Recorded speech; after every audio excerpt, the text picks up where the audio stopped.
Halo semuanya, jadi pada hari ini kita akan belajar mengenai tegangan geser pada balok.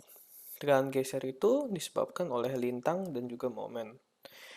Ada beberapa asumsi dalam pelajaran kali ini, yaitu pertama, tegangan geser bekerja pada sumbu simetri.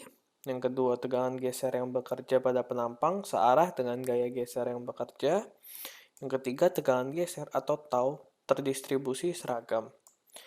Rumusnya adalah seperti ini, di mana tegangan geser sama dengan V merupakan gaya lintang, Q, Q dikalikan dengan Q, yaitu statis momen luasan di per I kali B, di mana I merupakan inersia dan B merupakan panjang alas yang tegak lurus dengan gaya lintang yang ada. Kalau misalkan untuk Q-nya ini atau statis momen, ini dicarinya dengan rumus seperti ini, luasan dikalikan dengan jarak titik berat luasan yang diarsir. Misalnya kita mau nyari yang diarsir ini ke sumbu netralnya. Ini Z sumbu netralnya, V-nya tuh arah lintangnya. Jadi kalau misalkan mau nyari rumusnya berarti B yang yaitu lebar ini nih, lebar yang tegak lurus gayanya nih B,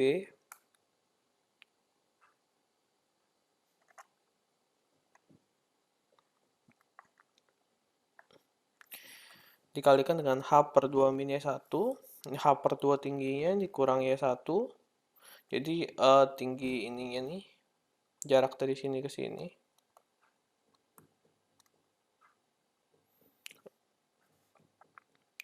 Kemudian dikalikan dengan dikalikan dengan jarak titik berat luasan diarsir ke sumbu netral. Berarti Y1 ditambah setengah dari H per 2. Jadi kalau misalkan ini Y1 ditambah H per 2-nya dikurang Y1 dibagikan dengan 2. Nah, ini menjadi rumus dari statis momennya sendiri.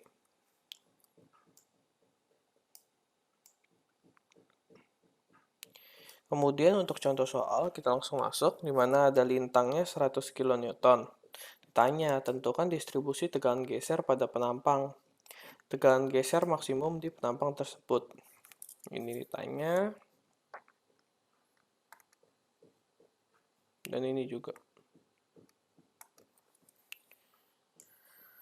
Oke, berarti kalau misalnya kita melihat potongan ini, persegi panjangnya saja dari balok, habis itu kita namai titik A, C, D, E, dan B. Titik D merupakan sumbu beratnya. Untuk tau A sama tau B, D itu bernilai 0, karena di pinggiran ini, di sisi-sisi terluar itu pasti tegangan gesernya itu sama dengan 0. Ini kayak teori yang bisa kita langsung apply saja ke contoh semua soal. Ditanya tau C. Untuk tau C-nya atau gaya geser C, rumus yang tadi L dikalikan Q per B kali I. Untuk L-nya sebesar 100 nih, L ke bawah 100. Dikali dengan 30 kali 15, 30 merupakan lebar dari luasannya dan 15 merupakan tingginya. Dikalikan dengan jaraknya, yaitu dari titik berat itu 15 ini ditambah 15 bagi 2. Nah, nanti di per, untuk B-nya juga sama 30, untuk inersianya pakai IX, 1/12 di B kali H pangkat 3. B-nya itu yang 30, hanya tuh H dari seluruh luas penampang. Kan 15 tambah 15 tambah 15 tambah 15 itu total 60. Nanti kita dapat tau C. Tau C itu 1/16 kN per cm kuadrat. Nah, tau C yang di sini, ini sama dengan tau E. Kalau misalkan kita gambar kan kita arsir, nanti tau E-nya seperti ini nih. Nah, kalau seperti ini kan kita dapat melihat bahwa luasannya sama, B-nya sama, dan Q-nya pun sama juga kan, jarak dari titik pusat ke titik beratnya kan 15 ditambah 15 per 2. Makanya tau C akan sama dengan tau E.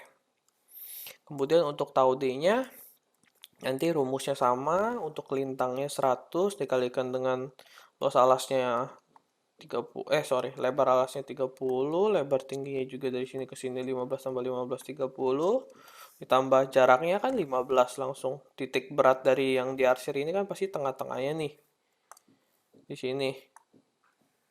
Nah, berarti jarak dari sini ke sini kan tinggal 15, makanya ini kali 15, kemudian 30 kali inersianya, 1/12 kN per cm kuadrat. Kemudian kalau kita gambarkan, jadinya nanti di sininya 0, sininya 0, tau C dengan tau E-nya sama, dan tau D-nya yang paling tinggi. Jadi tegangan geser maksimum itu pasti terjadi di sumbu netral atau pada soal ini titik D sebesar 1/12 kN per cm kuadrat. Nah, ini contoh lain lagi kalau misalkan luasannya itu berbentuk huruf T seperti ini. Tanya tentukan tegangan distribusi geser pada penampang, dan juga tentukan gaya tegangan geser maksimum pada penampang. Kalau misalkan ada alat lebarnya 90, tingginya 30 yang atas, kemudian yang persegi bawahnya itu 50, lebarnya 30, ada gaya lintang yang bekerja 100. Nah, kalau misalkan kayak gini, kita harus nyari titik beratnya, kayak yang kita udah belajar sebelumnya. Kita pecah dulu luasannya biar lebih gampang. Untuk A1 sama A2, dicari luasannya, dapat totalnya itu 4.200 cm kuadrat. Kita cari Y-barnya terhadap BB, jadi dapat 50,71 cm. Nah, di sini kita coba bikin sisi samping juga. Untuk tau A itu berarti yang di sini, ini A ya kalau kita lihat dari samping. C itu merupakan titik beratnya. Kan dia 50,71 dari bawah. Kalau dari bawah sini ke atas ini 50, berarti kan titik beratnya 50 tambah sedikit lah 0,71 di sini.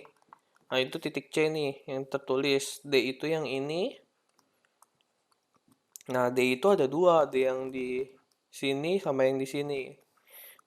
Terus kemudian yang terakhir ada di titik, ada yang di titik E sama titik B. E itu di tengah-tengah panjangnya yang kedua, dan yang paling bawah itu titik B. Kemudian kita cari dulu sama, di mana tau A sama dengan tau B itu pasti sama-sama dengan 0. Untuk tau C itu lintang dikalikan dengan Q. Q-nya itu kalau misalkan kita lihat di C, ini 90 nih lebarnya, dikalikan dengan 30 dikurang 0,71. Nah, ini kan lebarnya kan 30. Kalau dikurang dengan 0,71 kan jadi tinggi dari baloknya sendiri kan. Makanya 90 dikalikan 30 kurang 0,71 dikalikan 29,29 per 2. Nah, 29 ini dapat dari mana? Kan ini tingginya 30 nih. Tinggi balok ini 30. Sedangkan dari bawah itu 50,71. Berarti kalau 50,71 kita kurangin dengan 50, kan sisanya 0,71. 0,71 kan dari sini. Nah, berarti kalau 30 dikurang 0,71 kan 29,29. Nah, kalau misalkan jarak titik berat dari yang diarsir yang di sini sampai ke titik berat dari seluruh bangun kan berarti 29,29 dibagi 2 lagi. Nah, kemudian biar gampang, ini B-nya kan langsung ambil 90, I-nya kita kayak yang tadi harusnya 1/12, BH pangkat 3 gitu-gitu. Cuman ingat aja kalau misalkan I dari dua gabungan benda kayak gini, kita harus cari yang A1, A2-nya berapa, nanti yang panjang itu caranya nanti dapat sampai inersia dari keseluruhan luas penampang. Jadi kita nggak hitung dulu karena bukan fokus dari pembelajaran kali ini. Nanti kita dapat tau C-nya sekian. Kemudian kita mencari juga ini tau E ya.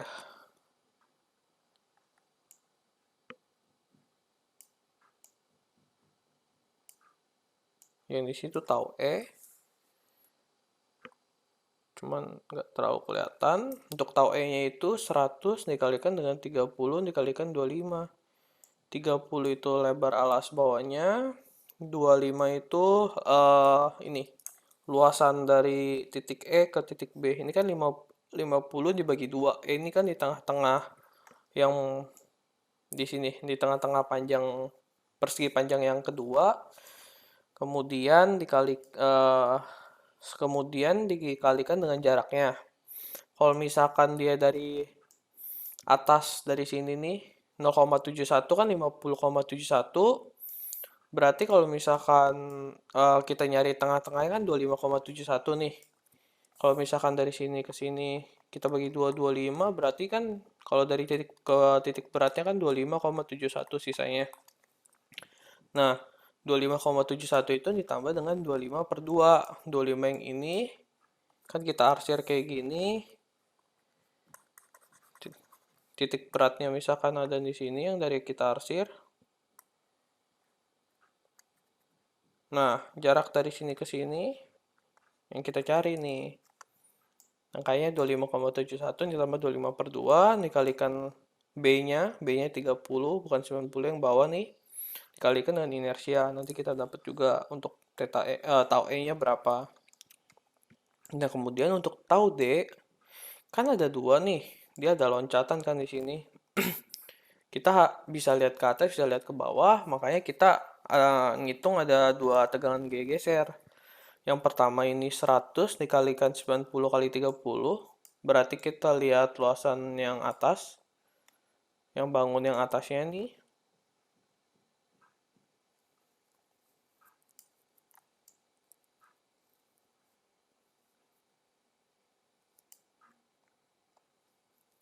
Yang ini 90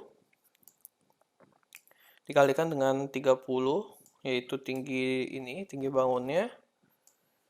Kemudian dikalikan dengan 15 kurang 0,71. Kalau misalkan setengah dari bangun ini itu 15, sedangkan ada kepotong ini kan 30. Berarti 0,71 ini kan dari titik berat. Berarti kalau misalkan mau nyari setengahnya kan berarti 15 yang dari sini ke bawah nih dikurang 0,71. Makanya nanti kita dapat jarak antara yang luasan atas, titik berat luasan atasnya ke titik berat dari keseluruhan bangunnya. Nanti kita dapat untuk theta D tau D yang lihat ke atas. Kalau tau D yang lihat ke bawah, jaraknya itu kan lebar B-nya yang 30 dikalikan dengan 50 tinggi bangunnya ditambah 25 tambah 0,71. 25-nya itu dari sini ke sini kan 25 ditambah sisa yang dari atasnya. Sisaan atasnya yang 0,71. Makanya 25,71. Nanti per 30 dikalikan I, nanti kita hitung tau D-nya sebesar gini. Jadi nanti pas di tau D, dia ada loncatan. Untuk A-nya kan ini 0 yang sesuai teori. Tau C-nya naik dulu, tau D yang pertama lebih turun, tau D kedua naik lagi, tau E ke tau B makin turun lagi. Nilai-nilai ini yang kita plot dari sini ya. Misalkan kalau tahu D aksen yang kedua berarti yang nilai di sini tuh 128,550 per I. Gitu dan seterusnya ya. Selanjutnya untuk aliran geser atau shear flow. Rumusnya merupakan Q disama dengan V kali Q per I. V-nya masih gaya lintang, Q-nya yang statis moment yang tadi. Q itu adalah penjelasan gaya persatuan panjang. Nah, untuk penjelasannya, jadi setiap penampang itu ada aliran shear flow-nya. Misalkan kalau misalkan lintangnya ke bawah, nanti bentukannya akan kayak gini nih untuk penampangnya seperti ini. Cara pengerjaannya tuh yang sejajar dengan arah gaya, berarti arahnya akan sama dengan arah alirannya akan sama dengan arah gayanya. Kemudian paling bawah dia pasti menyebar, sedangkan untuk bagian atas dia akan masuk ke batang yang sejajar ini. Nah, kalau misalkan kayak gini bentuk kotak yang area tengahnya void, berarti pas yang sejajar di arahnya ke bawah, yang atasnya itu menyebar dulu, baru yang bawahnya itu masuk semua, kayak mengumpul lagi ke tengah. Kalau misalkan bentuk T, dia dari ke kanan semua, ngumpul di tengah baru ke bawah. Nah, kalau untuk yang huruf H, yang dari tengah ini satu ke kiri, satu ke kanan, kemudian yang kiri kanannya, dia arahnya searah dengan lintangnya. Nah, kalau resultan gaya geser horizontal itu sama dengan 0, resultan gaya vertikal itu sama dengan lintang. Agar lebih ngerti, kita langsung ke latihan soal dulunya aja. Penampang bekerja gaya lintang sebesar L sama dengan 2000 Newton ke bawah. Berarti kalau kita gambar di sini, ada gaya lintang ke bawah 2000 pada penampang ini. Kemudian tentukan arah shear flow, tentukan besar distribusi shear flow yang dari luas penampang ini nih, tanda tanya. Nah, kalau gambar arah shear flow, pertama kita gambarnya kan yang searah dengan yang sejajarnya dulu nih. Berarti ke bawah semua. Nah, kemudian yang dari sini, kita masuk dulu ke sini, biar searah. Dari yang sini baru keluar. Nah, ini udah nih, menggambarkan gaya shear flow. Kemudian, kalau ditanya tentukan besar distribusi shear flow. Nah, berarti baru kita hitung. Yang ini rumus yang akan kita gunakan nih. Kemudian yang pertama, kalau ada penampang kayak gini, kita harus nyari inersianya kan, rumus IX nih. Kalau inersia kayak biasa, kita pecah-pecah bangunannya jadi A1, A2, A3. Kemudian IX-nya, kita cari juga nih.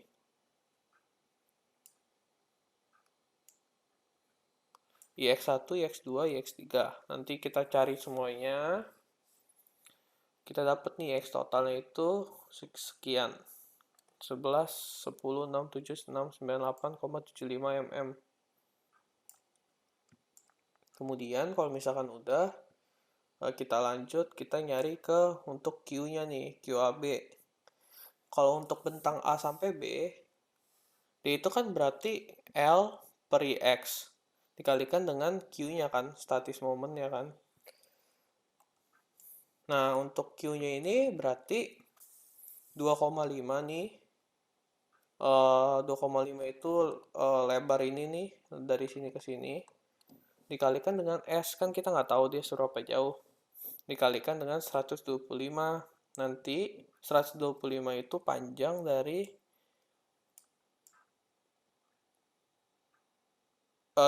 kan titik beratnya itu kan jatuhnya di sini nih, 125 mm dari bawah.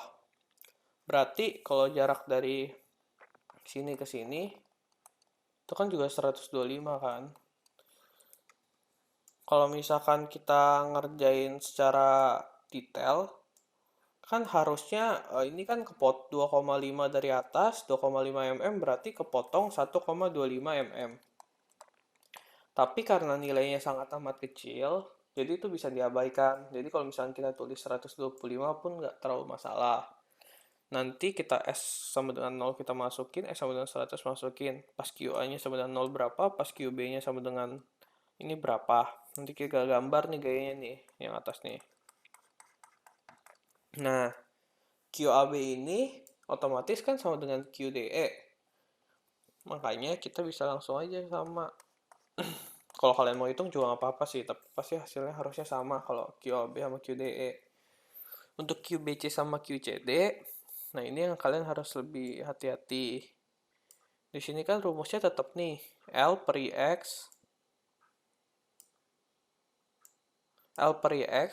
buka kurung 2,5 kali M. 2,5 tuh lebar ini ya nih, dari atas nih. Dikalikan M-nya kan kita nggak tahu nih berapa.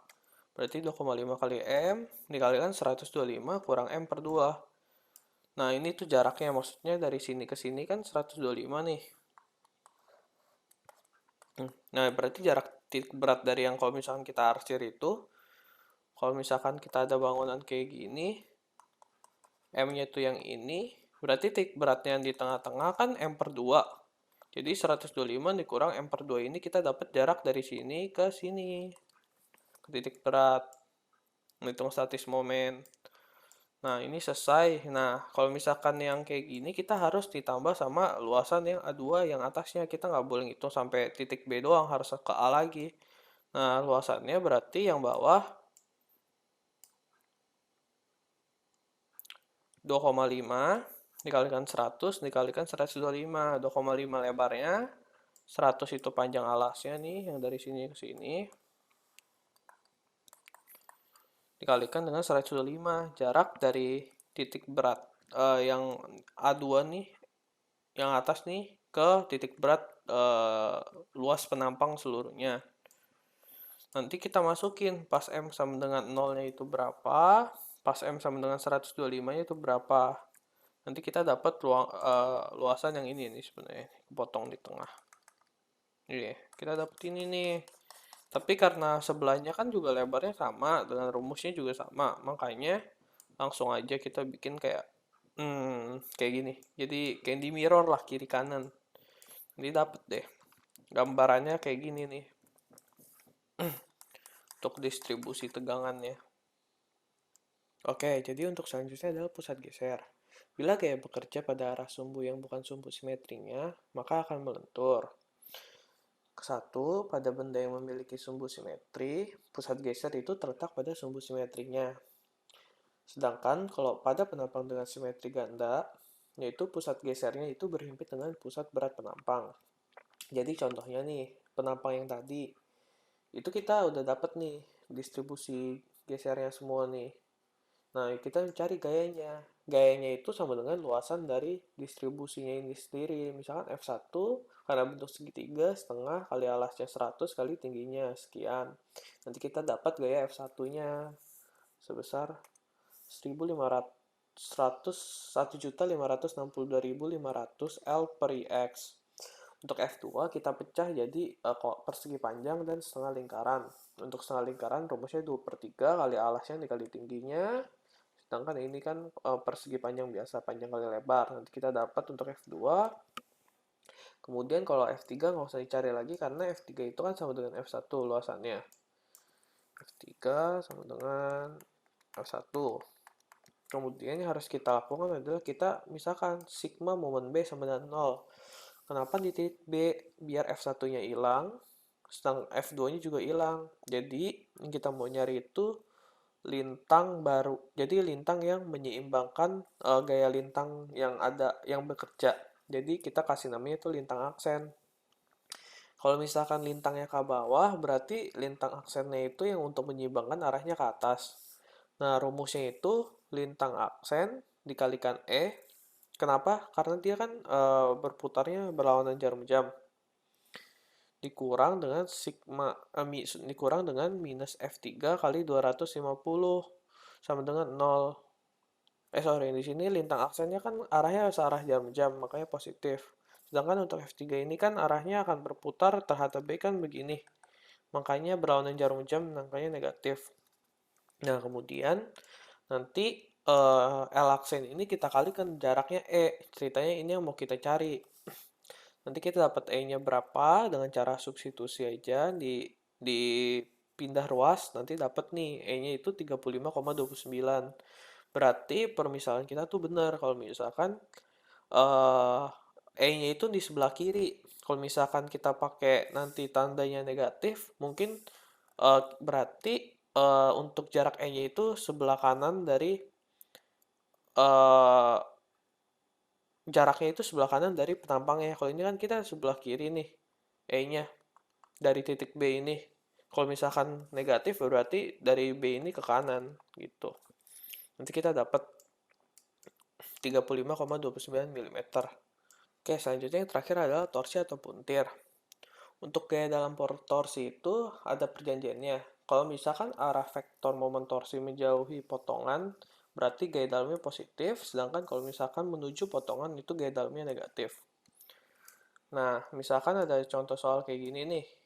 Ada batang, T1 muternya ke sini, T2 muternya ke sini. Nah, ini tuh bisa digambarin. Kalau misalkan T1 ini kita ubah jadi tanda panah, dia itu ke kiri. Jadi ini teorinya tuh kayak ibu jari yang ini. Kan kita lihat nih, arah putarannya itu tuh kayak arah 4 jari kita ini. Arah 4 jari kita. Misalkan, kalau misalkan dia putarannya kan pada soal ini misalkan T1. T1 itu kan muternya ke darah dalam. Berarti jempol jari kita itu arahnya ke kiri. Seperti ini. Sedangkan untuk T2-nya, kan dia arah puternya itu kan dari atas ke bawah, berarti muter masuk di mana arah jempolnya kita itu kan ke kanan kan. Makanya dia arah panahnya ke kanan. Kalau misalkan T1 arah masuknya dari luar ke dalam, ke arah monitor atau ke arah kertas kita, maka kan ibu jari kita kan ngarahnya ke kiri. Makanya kita kasih arrow ke kiri, sedangkan untuk yang ke T2 ini, kan kalau jari kita masuk ke monitor, ibu jari kita kan ngarahnya ke kanan kan. Makanya ini bisa arah ke kiri, bisa arah ke kanan. Nah, kemudian kita kasih gaya dalam. Misalkan kita mau tinjau di potongan 1. Kalau kita lihat ke kiri kan ada gaya 30 tekan nih, makanya negatif. Kayak yang tadi, mendekati potongan negatif. Kalau misalkan untuk potongan 2 kita lihat ke kanan kan ada gaya 10. Ini harusnya 10 tulisannya. Karena dia menjauhi potongan, berarti positif.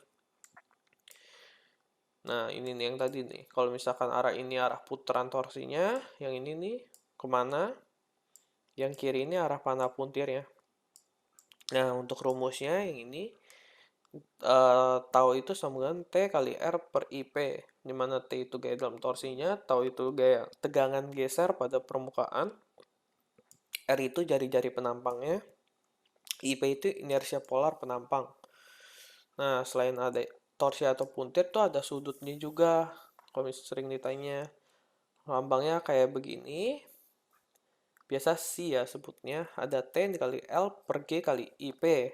T-nya tadi yang torsi, L-nya panjang batang, G-nya itu modulus geser tergantung material. Jadi tiap material itu beda. IP inersia polar. Nah, kemudian ada torsi murni, yaitu hanya ada satu gaya torsi yang bekerja sepanjang batang, atau torsi tak murni, yaitu ada beberapa gaya, nggak cuma satu. Nah, biar lebih paham, kita coba masuk ke contoh soalnya aja. Misalkan dari contoh soal seperti ini, ada di A sama B-nya terjepit, kemudian ada 3 batang di tengahnya, A ke C, C ke D, D ke E. D ke B, sorry. Di sini bekerja gaya 160 ke kiri, di D-nya ada gaya 140 ke kiri juga. Diketahui G-nya itu 80.000 MPa sepanjang A sampai B. Kemudian untuk penampang AC bentuknya seperti ini. Untuk penampang CD bentuknya lingkaran saja, penampang DB pun lingkaran saja. Ada beberapa pertanyaan seperti hitung besar dan arah reaksi momen puntir di tumpuan A dan B. Hitung dan gambar diagram gaya dalam momen puntir yang terjadi. Hitung sudut puntir di titik C dalam radian. Hitung dan gambar diagram tegangan geser akibat puntir daerah CD dalam satuan MPa. Nah, pertama-tama kita ada penampang AC ini, kita mencari inersia polarnya terlebih dahulu. Untuk penampang dengan nada luasan seperti ini, tengahnya ada lubang, seperti donat, yaitu IP rumusnya Pi per 32 dibuka kurung, diameter yang luar dikuadratkan dikurang diameter yang dalam dikuadratkan. Nanti kita dapat nih untuk IP-nya. Kalau misalkan untuk yang lingkaran penuh, rumusnya itu hanya Pi per 32 dikalikan dengan diameter luarnya dipangkatkan 4. Nanti kita dapat hasilnya, begitu juga dengan penampang DB. Kemudian yang kita harus kerjakan, sigma T sama dengan 0. Ini tuh ngomong tentang torsinya. Misalkan kita, misalkan aja awalnya itu TA. Ini TA sama TB itu duduknya ke kanan. Semua yang ke kanan itu kita asumsikan positif. Jadi TA tambah TB dikurangkan dengan 160 yang arahnya ke kiri dan 40 yang arahnya ke kiri juga. Nanti kita dapat persamaan satu nih. Kalau TA ditambahkan TB itu sama dengan 200. Jadi satu persamaan. Kemudian karena dua ujungnya kejepit di A sama B, ada persamaan kompatibilitas di mana putaran sudutnya itu sama dengan 0 dari A ke B. Nah, berarti sigma AC tambah sigma CD ditambah sigma DB itu sama dengan bukan sigma tapi putaran sudutnya sama dengan putaran sudut di AB.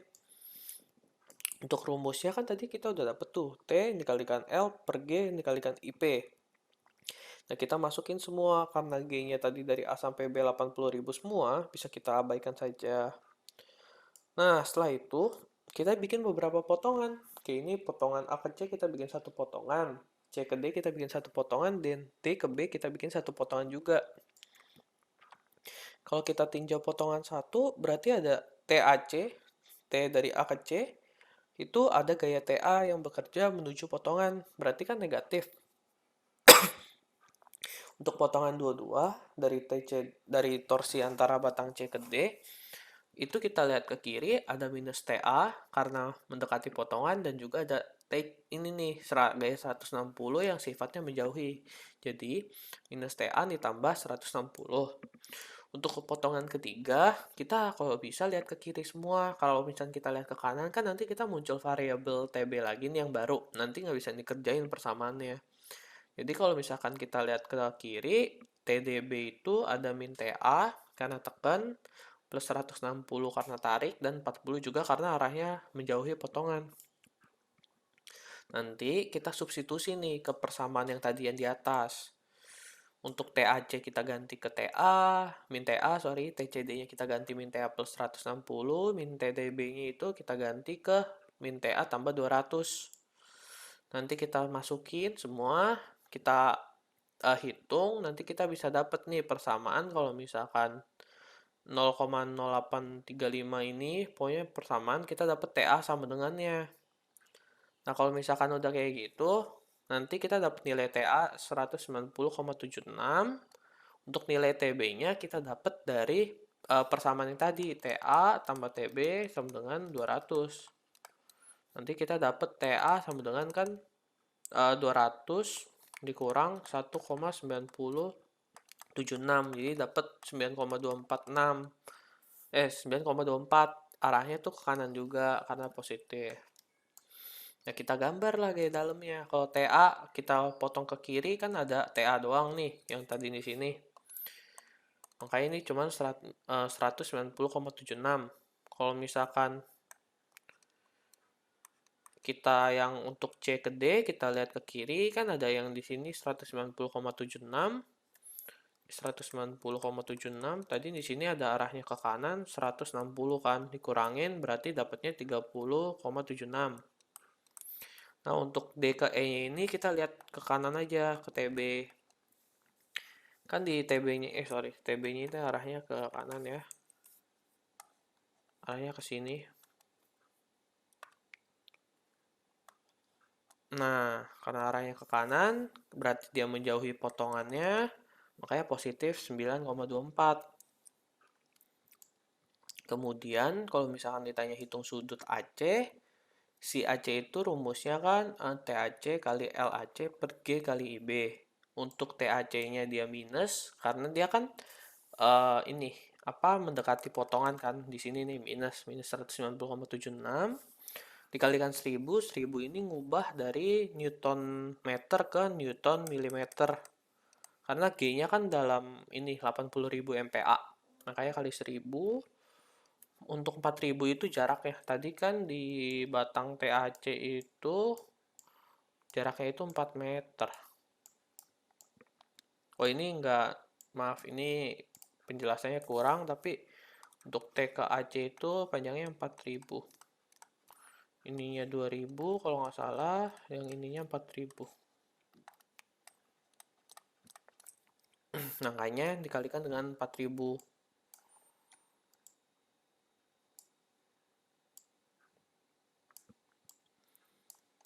Habis itu untuk G-nya 80.000 sama IB-nya yang tadi udah kita hitung. Nah, nanti kita dapat nih minus 4,216 10 pangkat minus 5 radian. Kemudian untuk tegangan geser akibat puntirnya, kita hitung tahu CD, torsinya dikali R per IP. Untuk R-nya tadi kita udah hitung nih, 50 kan dia untuk untuk tegangan geser C ke D, dia itu kan untuk R-nya berarti luas penampangnya yang ini nih. Yang ini. Nah, ini kan panjangnya 20. Berarti kalau untuk jari-jarinya kan 10. Ini 20 satunya cm semua ya, ngomong-ngomong. 20 cm. Ini juga semua dalam cm. Berarti kalau misalkan penampang CD itu jari-jarinya itu, ini dia tanyanya apa? CD ya. Berarti ini, maaf, ini harusnya dikali 100 ini. Ini tuh dikalikan dengan 100 mm. Karena tadi kan 10 cm, kita convert ke mm berarti 100 mm. Nanti untuk IP-nya yang tadi kita udah cari, nanti untuk torsinya nanti kita dapat, coba ya kalau dihitung lagi berarti minus 30,76 kali 1000 kali 100 per 15707,96 10 pangkat 4. Hasilnya itu minus 0,019582 MPa. Ya, atau hasilnya segini. Berarti ini hitungannya udah bener. Cuman tadi ada masalah di ini ya dong, rumusnya. Kemudian untuk arah putarannya jadi gini. Misalkan ini ada batang nih tadi. Habis itu di batang ini kita bikin potongan di tengah-tengahnya. Nah, dari gaya dalamnya kan tadi negatif nih, negatif. Kalau negatif itu kan berarti arahnya mendekati ke potongan. Entah seperti ini atau seperti ini kan.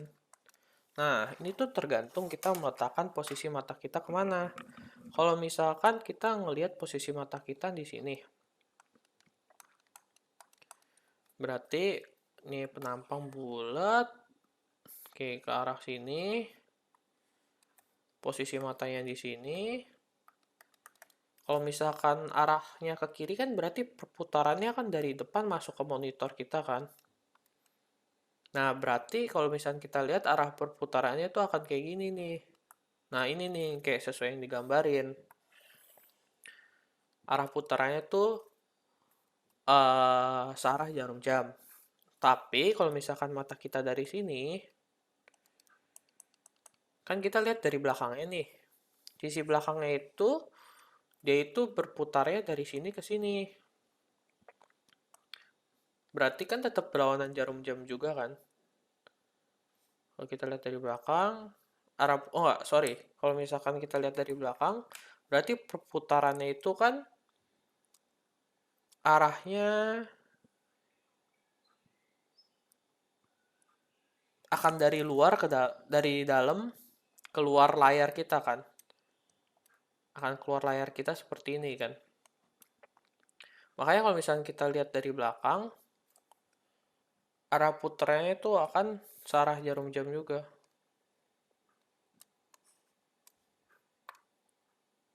Jadi tergantung kita lihat matanya dari mana. Makanya untuk soal ini, nanti kita dapat gambarannya kayak gini nih. Ini untuk yang arah asumsi mata dari sini. Atau kalau kalian pusing bisa langsung pakai rumus ini. Untuk mata dari kanan, kalau misalkan negatif itu perputarannya searah jarum jam. Ini kan negatif. Kalau positif itu berlawanan jarum jam. Sekian mengenai pelajaran kali ini. Terima kasih.